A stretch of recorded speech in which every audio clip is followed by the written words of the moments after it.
ये वीडियो मानवीय कल्पनाओं और थ्योरीज पर आधारित है। दोस्तों, अगर मैं आपसे कहूं कि कौन सी जनरेशन ज़्यादा एडवांस्ड है, आपके पेरेंट्स की या फिर आपकी, तो आपका जवाब क्या होगा? वेल ऑब्वियसली हमारी जनरेशन हमारे पेरेंट्स और हमारे ग्रैंड पेरेंट्स की जनरेशन से ज़्यादा एडवांस्ड है। लेकिन आप ऐसा कैसे कह सकते हैं? मेरा मतलब है कि आपने इसको मेजर करने के लिए कोई ना कोई फैक्टर, कोई पैमाना तो रखा ही होगा, है ना? अब आप कहोगे कि हमारे पास फोन है, इंटरनेट है, टेक्नोलॉजी है, सब कुछ तो है ही। पिछले जनरेशन में तो ऐसा कुछ भी नहीं था, फिर तो हम ही ज़्यादा एडवांस्ड हुए, है ना? वेल हाँ, एडवांस तो हमारी ही जनरेशन है। लेकिन क्या आपको पता है कि किसी भी जनरेशन, किसी भी सिविलाइजेशन के डेवलपमेंट को, उनकी एडवांसमेंट को मेजर करने का सबसे सटीक तरीका, वो एक परफेक्ट फैक्टर क्या है?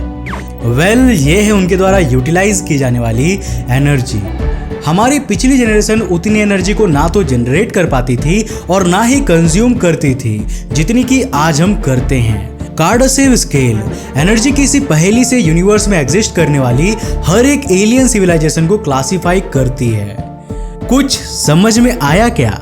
अगर नहीं तो आज के इस वीडियो को तुम लास्ट तक जरूर देखना, क्योंकि आज हम आपको और आपके एग्जिस्टेंस को कार्डासेव स्केल पर नापने वाले हैं। साथ ही आपको बताएंगे कि अगर हम इंसान यूनिवर्स के सबसे एडवांस्ड यानी कि टाइप 5 सिविलाइजेशन बन जाए तो क्या होगा। तो हेलो गाइस, मैं हूं कौशिक और चलिए शुरू करते हैं आज के इस नए एपिसोड को। दोस्तों, हम इंसान जब से इस धरती पर रह रहे हैं, हम लगातार नई नई खोजें करते आ रहे हैं, नए इन्वेंशंस कर रहे हैं, हमारे रास्ते में आने वाली हर एक प्रॉब्लम को सॉल्व करते जा रहे हैं एंड अल्टीमेटली हम प्रोग्रेस कर रहे हैं। आज हम इंसान पृथ्वी पर मौजूद सबसे इंटेलिजेंट और सबसे एडवांस्ड स्पीसीज बन चुके हैं। लेकिन क्या हम बस इतना ही चाहते हैं? मेरा मतलब है कि क्या हम इससे ज़्यादा कुछ अचीव नहीं कर सकते? आई नो कि अभी हमें बहुत कुछ डिस्कवर करना है, हमें बहुत सारी नॉलेज गेन करनी है, पर अब सवाल ये उठता है कि हमें ये कैसे पता चलेगा कि अब भाई बस हम इससे और आगे प्रोग्रेस नहीं कर सकते। साल 1964 में रशिया के एक एस्ट्रोनॉमर निकोलाई कार्डासेव ने यूनिवर्स की अलग अलग सिविलाइजेशन के एडवांसमेंट को मेजर करने के लिए एक मेथड दिया था। इस मेथड को हम कार्डासेव स्केल के नाम से जानते हैं। निकोलाई कार्डासेव के अनुसार किसी भी सिविलाइजेशन के द्वारा एनर्जी को यूज करने की एबिलिटी उनकी एडवांसमेंट को शो करती है। मतलब जो सिविलाइजेशन जितनी ज्यादा एनर्जी का यूज कर सकती है, वो उतनी ही ज्यादा एडवांस्ड होती है। इस बेसिस पर कार्डासेव ने सिविलाइजेशन को 3 टाइप्स में क्लासिफाई किया था: टाइप 1 सिविलाइजेशन, टाइप 2 सिविलाइजेशन और टाइप 3 सिविलाइजेशन। टाइप 1 सिविलाइजेशन वो होती है जो अपने स्टार से अपने प्लैनेट पर आने वाली सारी एनर्जी को यूज कर सकती है। ये एनर्जी ऑलमोस्ट 10⁻16 वॉट्स के इक्वल होती है। मतलब कि अगर इन्हें नंबर्स में लिखा जाए तो ये कुछ ऐसा दिखेगा। अगर बात करें टाइप 2 सिविलाइजेशन की, तो ऐसी सिविलाइजेशन अपने होस्ट स्टार से आने वाली सारी एनर्जी को यूज कर सकती है। मतलब वो सिविलाइजेशन अपने पूरे सोलर सिस्टम की एनर्जी पर अधिकार कर सकती है और उसका यूज करने में केपेबल होती है। टाइप 2 सिविलाइजेशन के एनर्जी रिजर्व्स ऑलमोस्ट 10⁻26 वॉट्स होंगे। कार्डासेव स्केल में आगे बढ़ते हुए आती है टाइप 3 सिविलाइजेशन। ये सिविलाइजेशन अपनी पूरी गैलेक्सी की सारी एनर्जी का यूज कर सकती है, जो कि ऑलमोस्ट 10⁻36 वॉट्स के बराबर है। मतलब कैन यू बिलीव, पूरी गैलेक्सी की एनर्जी। मतलब कि एक टाइप 3 सिविलाइजेशन अपने गैलेक्सी में प्रेजेंट सारे के सारे सितारों से निकलने वाली एनर्जी को यूज कर सकती है। अब आपके दिमाग में एक सवाल आ रहा होगा कि हम इंसान इनमें से कौन सी कैटेगरी में आते हैं? वेल अनफॉर्चुनेटली हम अभी तक टाइप 1 सिविलाइजेशन कहलाने के लायक भी नहीं बने हैं। मतलब अभी हम अपने सूरज से धरती पर आने वाली सारी एनर्जी का यूज भी नहीं कर पाते। फेमस एस्ट्रोनॉमर कार्ल सैगन के अनुसार अगर हम अपनी करंट सिविलाइजेशन को कार्डासेव स्केल पर नापे तो हम अभी 0.7 टाइप सिविलाइजेशन कहे जा सकते हैं। अमेरिकन थियोरेटिकल फिजिसिस्ट मिचियो काकू का कहना है कि आने वाले 100 साल ये फैसला करेंगे कि हम इंसान अपनी सिविलाइजेशन को बचा सकेंगे या हमेशा के लिए नष्ट कर देंगे। कहने का मतलब ये है कि आने वाले 100 सालों में हमें इतनी प्रोग्रेस करनी होगी कि हम टाइप 1 सिविलाइजेशन बन जाए। अगर ऐसा नहीं हो सका तो हम फ्यूचर में आने वाले खतरों से नहीं निपट पाएंगे। टाइप 2 सिविलाइजेशन बनने के लिए हमें अभी कई हजारों साल का वेट करना होगा और टाइप 3 सिविलाइजेशन की स्केल तक पहुंचने के लिए कम से कम 10 लाख साल लगेंगे। बट क्या यही इस रेस का अंत है? क्या टाइप 3 सिविलाइजेशन बनने के बाद हम एज ए सिविलाइजेशन प्रोग्रेस की पीक पर पहुंच चुके होंगे और हम सब कुछ अचीव कर चुके होंगे? इसका सीधा सा जवाब है बिल्कुल भी नहीं। निकोलाई कार्डाशेव ये मानते थे कि किसी भी सिविलाइजेशन का टाइप 3 स्केल से आगे जाना इम्पॉसिबल है, लेकिन बाद में इस स्केल में 3 और लेवल्स ऐड कर दिए गए, टाइप 0 सिविलाइजेशन, टाइप 4 सिविलाइजेशन और टाइप 5 सिविलाइजेशन। तो चलिए इन तीनों टाइप्स को भी एक्सप्लोर कर ही लेते हैं। टाइप 0 सिविलाइजेशन वो है जो ऑलमोस्ट ना के बराबर एनर्जी कंज्यूम करती है। ये एक ऐसा फेज है जब कोई सिविलाइजेशन अपनी बिल्कुल स्टार्टिंग पॉइंट में होती है, लाइक उस समय के इंसान जब हमने आग का उपयोग करना शुरू ही किया था। टाइप 4 सिविलाइजेशन टाइप 3 सिविलाइजेशन के बाद का लेवल होता है, मतलब कि उनसे भी एडवांस्ड। ये वो सिविलाइजेशन होती है जो इस यूनिवर्स की सारी एनर्जी को यूज करने की कैपेबिलिटी रखती है। मतलब कि एक टाइप 4 सिविलाइजेशन इस यूनिवर्स में प्रेजेंट हर एक गैलेक्सी की, हर एक सितारों के एनर्जी को कंज्यूम कर सकती है। साइंटिस्ट के अनुसार इस यूनिवर्स की एनर्जी लिमिट्स 10⁴5 वॉट्स है और यही टाइप 4 सिविलाइजेशन की हाईएस्ट लिमिट भी होगी। Last but not the least हमारे सामने है टाइप 5 सिविलाइजेशन। ये एक ऐसी सिविलाइजेशन होती है जो ना सिर्फ इस यूनिवर्स की बल्कि हर अल्टरनेट यूनिवर्स की एनर्जी का यूज कर सकती है। यही नहीं, ये सिविलाइजेशन पास्ट, प्रेजेंट और फ्यूचर हर टाइमलाइन में प्रेजेंट एनर्जी को भी यूज कर सकती है। ये सिविलाइजेशन मैटर और एनर्जी को क्रिएट और उसे किसी भी फॉर्म में चेंज करने की एबिलिटी भी रखती है। मतलब ये तो प्रैक्टिकली इम्पॉसिबल लगता है, पर क्या आपने कभी ये सोचा है कि हम इंसान टाइप 5 सिविलाइजेशन बन सकते हैं? और क्या हो अगर हम इंसान टाइप 5 सिविलाइजेशन बन जाए तो? क्या आपने कभी ये सोचा है? अगर नहीं तो आराम से एक पैर को दूसरे के ऊपर रख कर बैठ जाइए, क्योंकि अब हम आपको यही बताने वाले हैं। दोस्तों, हम जैसी सिविलाइजेशन जो अभी टाइप 1 पर भी नहीं पहुंचे हैं, उसके लिए टाइप 5 सिविलाइजेशन बनने के सपने देखना तो मजाक सा लगता है, लेकिन एटलीस्ट हम इसे इमेजिन तो कर ही सकते हैं। अब जैसा कि मैंने आपको बताया था कि टाइप 5 सिविलाइजेशन सिर्फ हमारे इस यूनिवर्स के नहीं बल्कि हर अल्टरनेट यूनिवर्स की एनर्जी को यूज कर सकती है।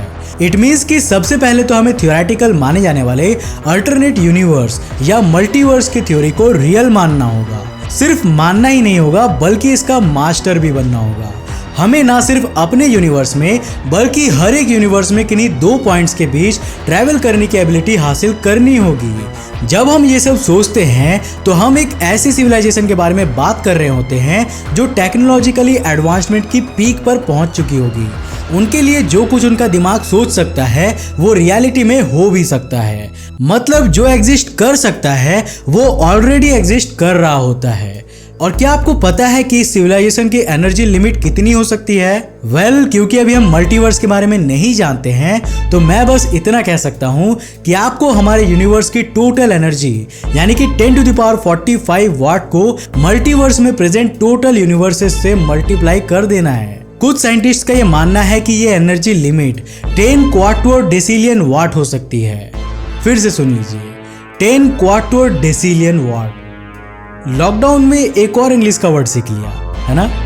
आपको बता दूं कि 10 क्वार्टर डेसिलियन का मतलब होता है 10⁻86 वाट, यानी कि ये आपने एक लिखा और इसके बाद 86 जीरोस लिखते रहिए। इतना ज्यादा वाट्स।